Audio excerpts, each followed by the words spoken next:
ไอเซอร์แม่นบ่เรื่องวงเงินกู้เพิ่มทางธนาคารเฮาทางเฮาอาจจะช่วยต่อไปบ่ได้แล้วยอดขายค่อยกำลังดีขึ้นได้แต่หนี้ของไอเซอร์ขึ้นไวกว่าอายุอ้ายก็ยังน้อยเริ่มใหม่ตอนนี้ก็ยังทันค่อยบ่ได้อยากเริ่มใหม่ค่อยอยากรักษาบ่อนนี้ไว้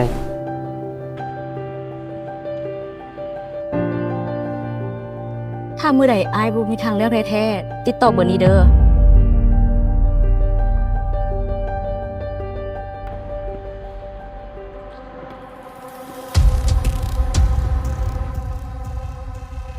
这么好的店，这么好的车，真可惜。แต่เสียดายเจ้าของเก่ากำลังเสียให้มันเจ๊ง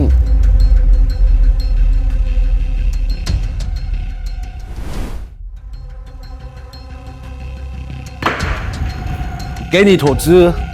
เรื่องหนี้เรื่องนำเข้ารถแล้วก็เรื่องการตลาดค่อยจัดการให้เจ้าหมดแล้ว但是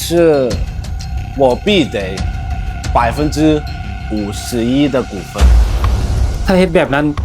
แสดงว่าห้านี่มันก็แม่นของข่อยแล้วตัวเจ้าก็ยังมี 49% อยู่ในนั้น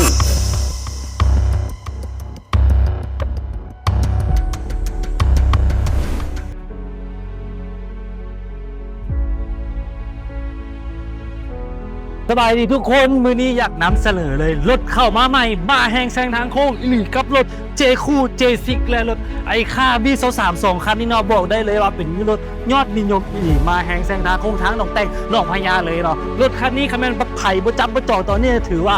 บ่ได้เนาะเพราะว่าขายดีอีหลีขายดีให้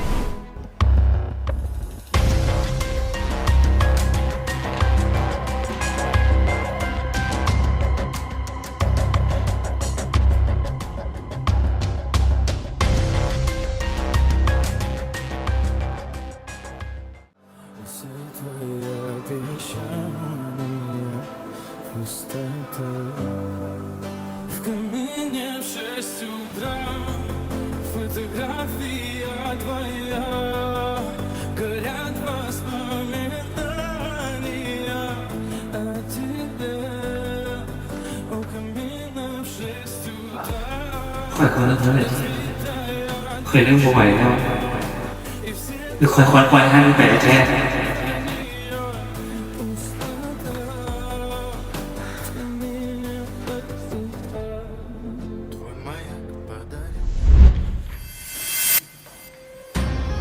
在想啥兄弟你还以为这个公司是你的吗我觉得你放弃了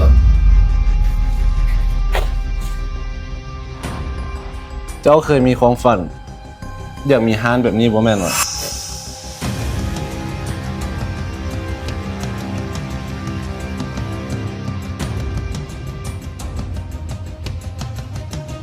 เจ้าได้ขายความฝันตัวเองตั้งแต่มื้อแรกที่เจ้ายอมแลกกับเงินก้อนนั้นแล้ว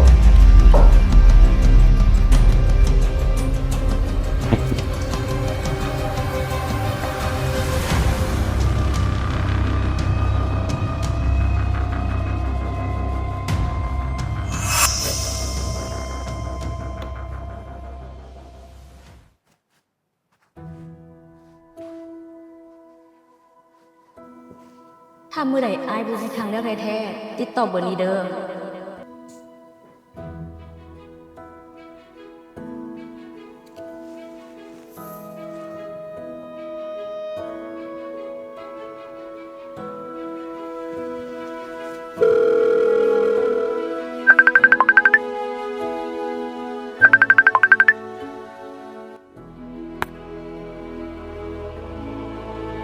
ฮัลโหล